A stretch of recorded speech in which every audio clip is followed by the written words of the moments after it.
Hello everyone, this is Deepa. Welcome to Learn Social Science. Today I'm again here with the same chapter, Geography chapter 4, that is Agriculture. In my previous video, we have discussed about major crops, in which we have discussed some food crops, some fiber crops and beverage crops. Now we'll see agriculture development. So, agriculture development refers to efforts made to increase farm production in order to meet the growing demand of increasing population. And this can be achieved in many ways. Mechanization of agriculture is also another aspect of agriculture development. The ultimate aim of agriculture development is to increase food security. So means agriculture development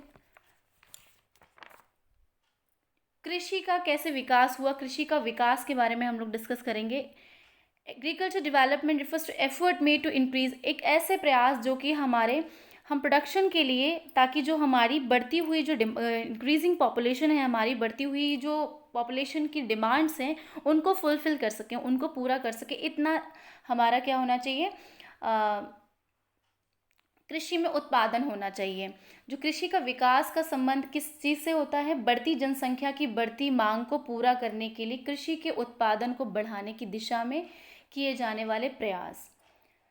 so this can be achieved in many ways, और ये कई तरीके से ये प्रयास हम करते हैं, जिसमें मैकेनाइजेशन ऑफ एग्रीकल्चर, यानी कि हम कह सकते हैं कि मशीनीकरण है, जो कृषि का मशीनीकरण एक बहुत अहम भूमिका निभाता है.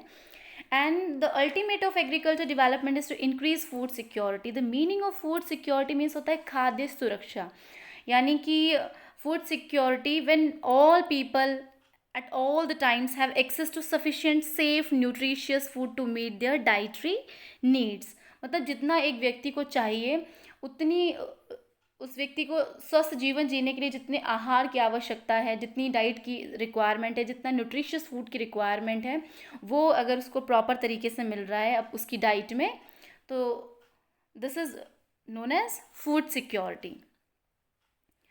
अभी हम इसमें बोल सकते हैं कि हर समय जो पर्याप्त सुरक्षित और पौष्टिक खाद्य पदार्थ की सुविधा उपलब्ध होती है किसी भी व्यक्ति को, उसको ही हम खाद्य सुरक्षा बोलते हैं. सो जो एग्रीकल्चर डेवलपमेंट है उसमें, यानी कृषि का जो विकास है, उसका अल्टीमेट एम क्या है, मेन मतलब जिसे हम बोल सकते हैं चरम लक्ष्य, मतलब मेन जो लक्ष्य है वो है food security. So here will see what are the many ways and how we can increase agriculture development, how we can increase agriculture productions.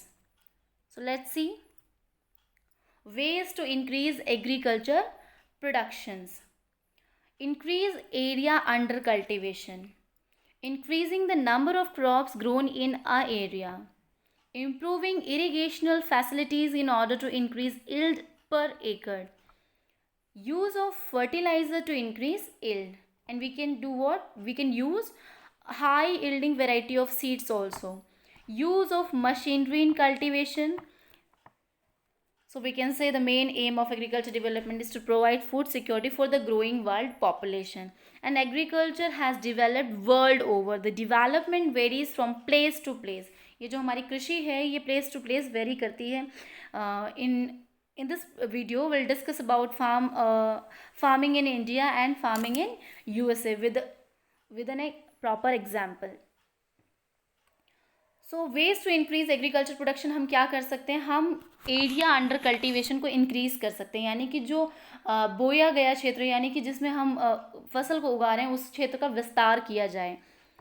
Second, increasing the number of crops grown in a year, यानी कि जो बोई जाने फसलें हैं की संख्या बढ़ा दी जाए. एक साल में हम जितनी भी फसल ग्रो करते हैं उसकी संख्या को हम इंक्रीज कर सकते हैं. Third, improving irrigational facilities in order to increase yield per acre, हमें क्या करना चाहिए, हमको सिंचाई सुविधाओं पर सुधार करना चाहिए. जो हमारी इरिगेशनल फैसिलिटीज़ हैं उनमें मतलब जो हमारी उपज है उसको बढ़ाने के लिए इरिगेशनल फैसिलिटी पे हमें ध्यान देना होगा.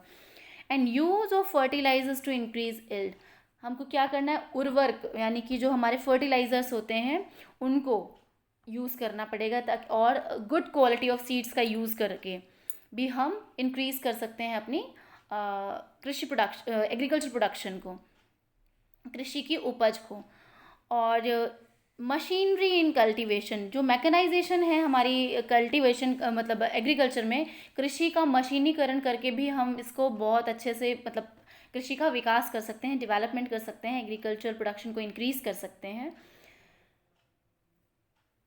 And when we will able to do these things, at that time we can say कि yes, we are doing work for the food security, right? So here we'll discuss about, after this, farming in India. First of all, just have a look that what happens when people are doing farming in India. After that, I'll take an example. Lending are small due to the inheritance of law. जो हमारे यहाँ पर क्या होता है, जो पहले से ही लोगों के पास थोड़ा थोड़ा ज़मीन होती है, उसके बाद जो उनकी फोर्थ कमिंग जनरेशन होती है, आने वाले लोग होते हैं, उनके साथ वो उसको डिवाइड कर दिया जाता है। तो उसकी वजह से क्या होती है, लैंडिंग जो है, लैंड होल्डिंग जो हमारी, वो स्मॉल होती है इनहेरिटेंस ऑफ लॉ की वजह से। यानी जो फादर की प्रॉपर्टी, इनहेरिटेंस वो है कि फादर की प्रॉपर्टी सन को मिल रही है, सन की प्रॉपर्टी उसके सन को मिल रही है। उससे आप you can just take an example, एक अगर फादर हैं, उनके 3 सन्स हैं, तो they have to divide their land in 3 equal parts. तो obviously the land holding will be small. The production of food is the top priority. और हमारे यहाँ पर क्या है, जो फूड का प्रोडक्शन है, यही हमारी टॉप प्रायोरिटी है कि हाँ, अच्छे से ज़्यादा उपज होनी चाहिए। और मतलब हम कह सकते हैं we are not working on the quality, we are working on quantity. The area under fodder crops is almost significant. और जो हमारे फॉडर क्रॉप के लिए, उसके लिए भी हमें अपने एरिया को छोड़ना पड़ता है। वो भी एक बहुत मतलब मुख्य चीज़ है जो हम एनिमल हस्बेंड्री करते हैं, रियरिंग ऑफ लाइफ स्टॉक करते हैं। And most of the farm work as ploughing, irrigation etcetera are done by animals and the member of farmer family. Mostly जो काम जो हमारे यहाँ किया जाता है, प्लोइंग है, इरिगेशन है, प्लोइंग है, ये सारे जो फार्म में जो भी एक्टिविटीज़ होती हैं, वो हम किसके थ्रू करते हैं, फार्मर्स की फैमिलीज़ करती हैं। और हम ये कह सकते हैं कि जो जब हम एनिमल हस्बेंड्री कर रहे होते हैं, और तो हम क्या करते हैं, अपनी फार्म से कुछ काम को एनिमल्स के थ्रू करवाते हैं, जैसे कि प्लोइंग वगैरह है, उसमें हम मतलब फार्मर्स को प्लोइंग करने के लिए farmers use ox for plowing, right? Here you can see an image जिसमें कि हमारे यहाँ किस टाइप से कल्टीवेशन होता है वो हम देख सकते हैं। ट्रैक्टर्स के थ्रू होता है, इस तरीके से हार्वेस्टर्स वगैरह यूज़ किए जाते हैं, और इतना ही मैकेनाइजेशन है हमारी कंट्री में। Now I am going to take an example of Uttar Pradesh, Ghazipur. There is a small village Adilabad in Ghazipur district of Uttar Pradesh. And Munna Lal is a small farmer in this family who has farmland of about 1.5 hectares. His house is the main village and he purchases high yielding variety of seed from the market every alternate year. मतलब उत्तर प्रदेश गाजीपुर में आदिलाबाद एक छोटा सा गांव है, वहाँ पर एक किसान है जिसका नाम मुन्ना लाल है, और उसके पास कितनी 1.5 हेक्टर फार्म एरिया है। और उसका जो रेजिडेंशियल एरिया है वो गांव ही है, वो गांव में ही रहता है। और उसको जो high yielding variety of seeds भी हैं वो बाज़ारों से ख़रीदता है, तो भी थोड़े समय के बाद ख़रीदता है। और उसकी जो लैंड है वो भी फर्टाइल है, और कम से कम वो 1 ईयर में एटलीस्ट 2 क्रॉप कर लेता है। या तो वो गेहूँ या चावल को ग्रो करता है, और उसके साथ दाल ग्रो करता है। So we can say कि land is fertile and he grows at least 2 crops in a year, which are normally wheat or rice and pulses.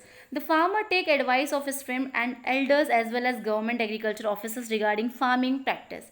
मतलब अगर एडवाइस भी लेता है तो अपने सिर्फ दोस्तों से, अपने बुजुर्गों से, मित्रों वगैरह से बात करता है, और सरकारी अधिकारियों से भी कभी कभी कोई इसी संबंध में सलाह ले लेता है। और he takes a tractor on rent for plowing and his field, though some of his friends still are traditional method of using bullocks for plowing.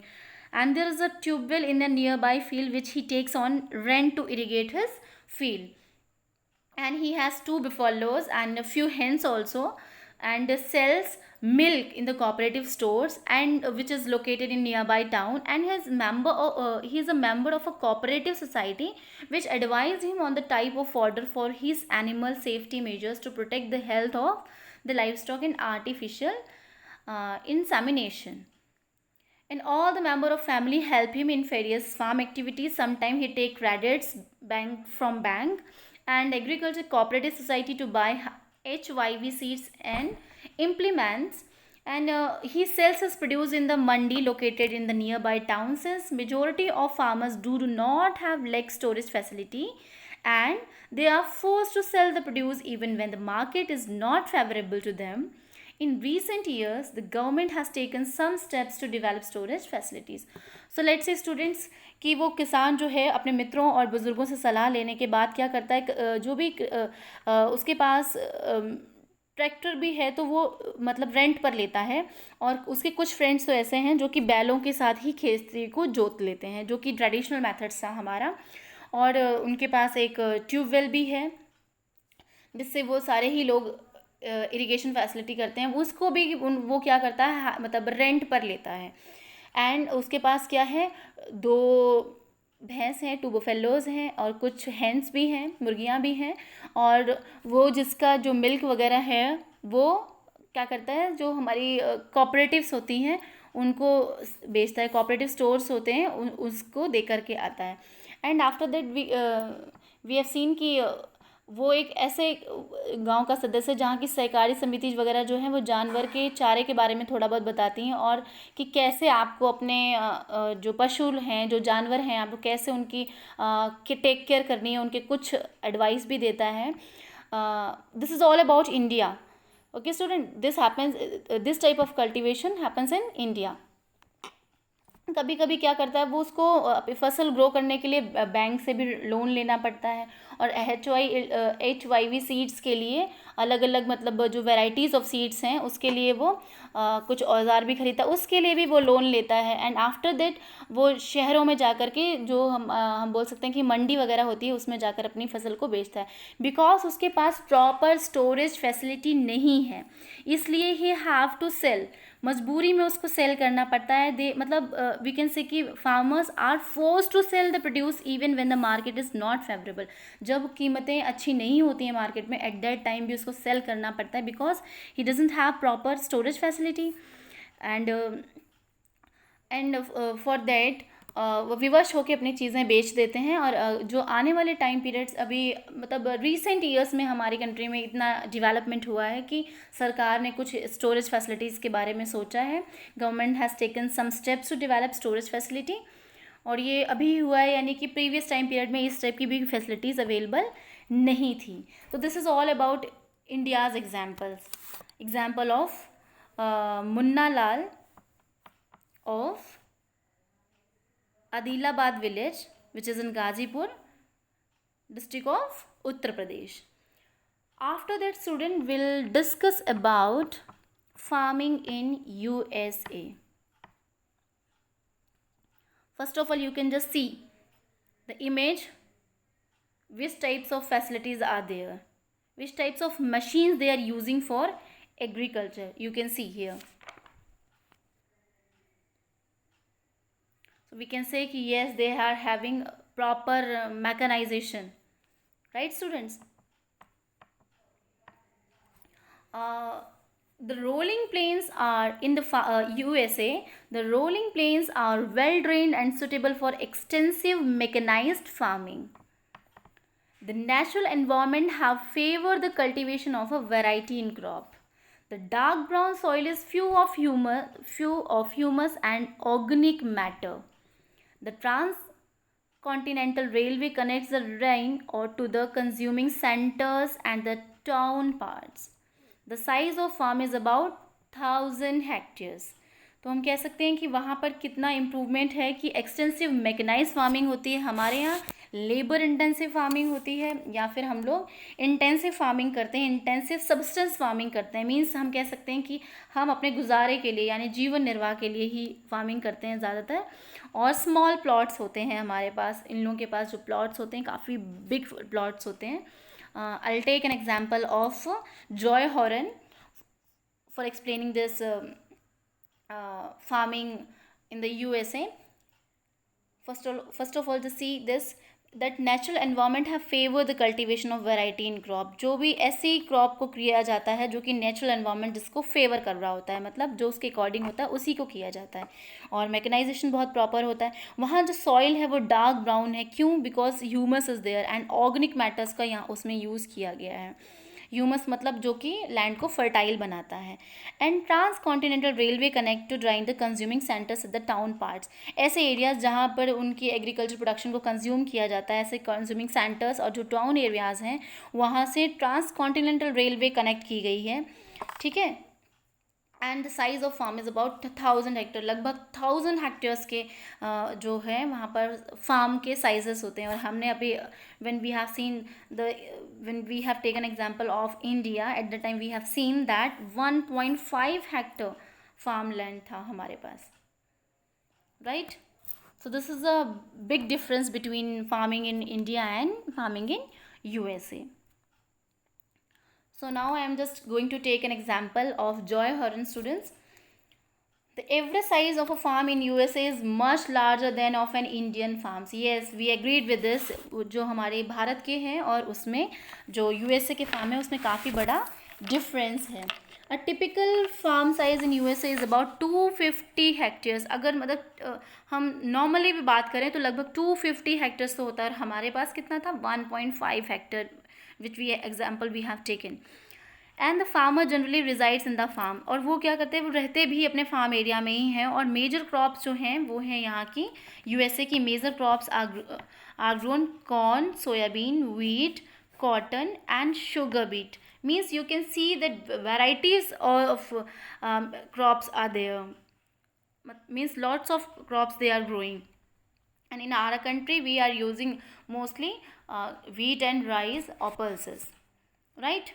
So Joy Horan, as a farmer in the Midwest USA in Iowa State, owns about 300 hectares of land. He grows corn on his field after making sure that soil and water resources meet the needs of this group. Joy horn का मैंने उदाहरण लिया है आपके पास. Joy horn जो कि एक ऐसा व्यक्ति है जो कि जिसके पास लगभग 300 हेक्टेयर भूमि है और वह संयुक्त राज्य अमेरिका के मध्य पश्चिम यानी में जो एक एरिया है आयोवा स्टेट है उसका किसान है. और वो अपने खेत में मक्का उगाता है. और वो भी कब? जब वो श्योर होता है कि जो हमारी लैंड सॉइल है और जो वाटर रिसोर्स हैं वो इस फसल के लिए ठीक हैं, यानी कि प्रॉपर सारी फैसिलिटीज़ उसको अवेलेबल हो जाएंगी, इस फसल के लिए आवश्यकता जो होती है उसको वो पूरा कर देगी, तभी वो उसको मतलब एश्योर हो जाता है, तभी वो ग्रो करता है किसी भी टाइप की फसल को. और यहाँ बात कर रहे हैं हम लोग कॉर्न की, मतलब मेज की. He grows corn on his field and after making sure that soil and water source meet the needs of this crop, adequate measures are taken to control and pests that can damage the crop. और बहुत अच्छे मतलब steps लिए जाते हैं यहाँ पे जो कि उसकी क्रॉप को डैमेज होने से बचाएं. यानी कि जो पेस्टिसाइड है वो यूज़ कर रहा है, फसल को नुकसान पहुँचाने वाले जितने भी कीटनाशक होते हैं, जो पीड़क वगैरह होते हैं, उन पर बहुत प्रॉपर नियंत्रण है. और उसके लिए एजुकेट मेजर्स लिए गए हैं, यानी पर्याप्त उपाय किए गए हैं. समय समय पर वो अपनी जो सॉइल है उसके लिए उसका परीक्षण भी करवाता है, प्रयोगशाला में ले जाकर जांच के लिए भेजता है. मतलब जो उसका सैंपल होता है सॉइल का वो लेकर के जाता है. Means why? For checking that whether the nutrition are sufficient or not. जो न्यूट्रिएंट्स हमारी सॉइल में वो प्रॉपर हैं कि नहीं. He sends the soil samples to soil testing laboratories to check whether the nutritions are sufficient or not. The results have Joy Horan to plan a scientific fertilizer program, and his computer is linked to the satellite which gives him a precise picture of his field, and this helps him to use chemical fertilizers and pesticides wherever they are required. So students you can see कि प्रयोगशाला में अपने नमूने samples को भेजने के बाद मृदा परीक्षण करवाता है प्रयोगशाला में. उसकी टेस्टिंग करवाने के बाद उसके पास एक कंप्यूटर है जो कि एक सैटेलाइट से कनेक्टेड है, जो क्या करता है उसके फार्म एरिया की उसको एक्चुअल एग्जैक्ट इमेज दिखाता है.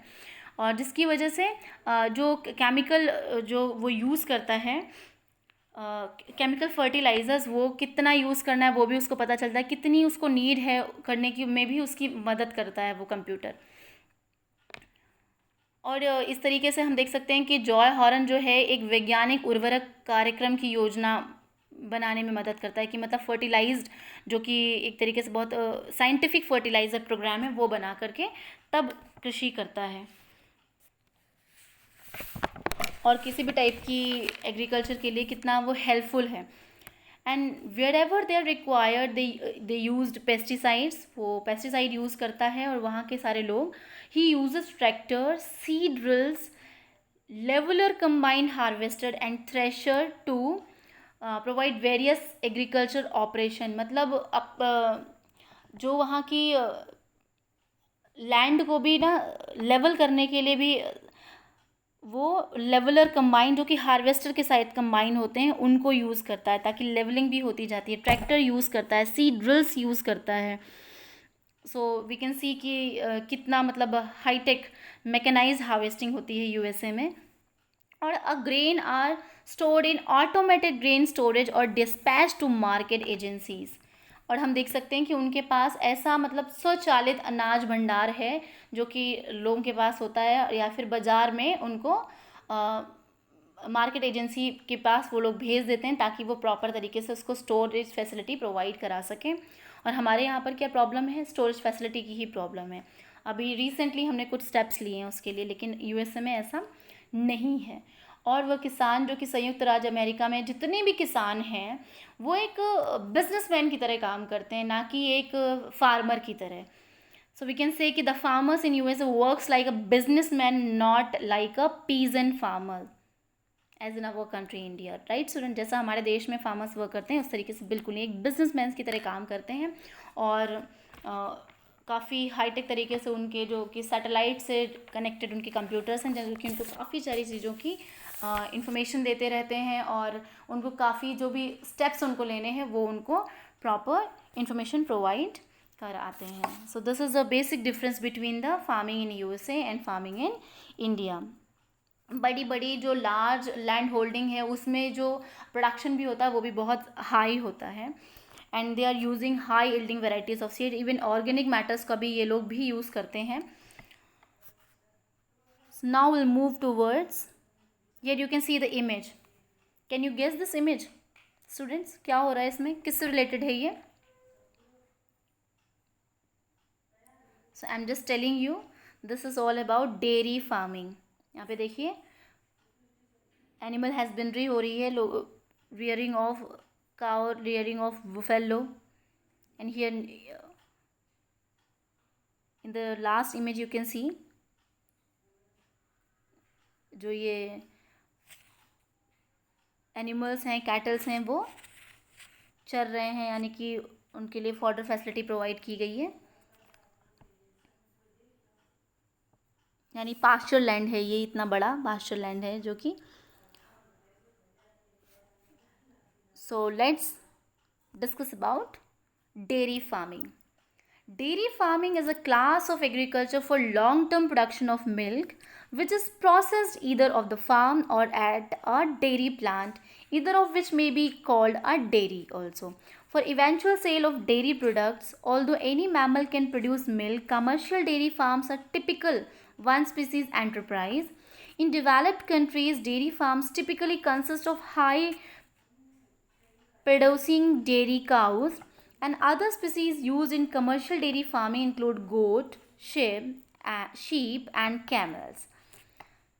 In Italy, donkey dairies are growing in popularity to produce an alternative milk source for human infants. सो हम डेयरी फार्म के बारे में डिस्कस करेंगे यहाँ पे कि एक तरीके से एग्रीकल्चर का वो क्लास है जो कि एक लॉन्ग टर्म मतलब बहुत लंबे समय से प्रोडक्शन ऑफ मिल्क चला आ रहा है। प्रोडक्शन ऑफ मिल्क हम बहुत लंबे समय से कर रहे हैं, और जिसमें क्या होता है, या तो ये डेयरी प्लांट पर की जाती है या फिर किसी फार्म एरिया में किया जाता है, और मोस्टली उसको हम क्या बोलते हैं, डेयरी बोलते हैं। और जो उसकी सेल ऑफ डेयरी प्रोडक्ट्स की जो सेल की जाती है वहीं पर ही मतलब वो दूध को बेचा जाता है, और मोस्ट ऑफ द लोग आते हैं और ख़रीद कर लेके जाते हैं, फिर वो डिफरेंट टाउन एरियाज़ में और विलेज एरियाज़ में whatever where the peoples needed that, उसको सेल करते हैं। और जो मैमल्स हैं यानी कि जो जानवर हैं वो जो मिल्क प्रोड्यूस करते हैं वो कमर्शियल डेयरी फार्म्स हैं वहाँ पर, कि मतलब बेसिक पर्पस जो उसका है वो टू फॉर बेनिफिट किया जाता है, to earn more and more money. And dairy farms typically consist high producing dairy cows, ऐसी ही गाँव को यूज़ किया जाता है जो कि बहुत ज़्यादा दूध देने वाली होती हैं, जो कि ज़्यादा अमाउंट में मिल्क प्रोवाइड कराती हैं। और कमर्शियल पर्पसेस में कई बार क्या होता है, हम लोग गोट और शीप और कैमल्स को भी इंक्लूड कर लेते हैं। इटली में क्या है, डंकीज़ भी dairies are growing in popularity, मतलब डंकीज़ को भी लोग पालते हैं, पर produce an alternative milk source for human infants, मतलब जो ह्यूमन इन्फेंट्स होते हैं उनके लिए एक तरीके से अल्टरनेटिव मिल्क के रूप में टंकीज़ को भी लोग पालते हैं इटली वगैरह में। So this is all about your chapter agriculture. I hope you will be able to understand each and everything, students. I have discussed each and everything in a very proper manner and discussed each and everything in a very elaborated way. So thank you very much for patience hearing, students. Here also some of the images in which we can see कि agriculture activities किस तरीके से conduct की जाती है, किस तरीके से हमारे बड़े बड़े फार्म्स में किस तरीके से एग्रीकल्चर की जाती है। तो this is you can see how we are doing agriculture. Thank you very much students for patience hearing, and will continue new chapter of history in my next video. So I am ending this video with a very good note. What a teacher writes on the blackboard of life can never be erased. So think about it, students. Be focused. सीखते रहिए. Thank you so much.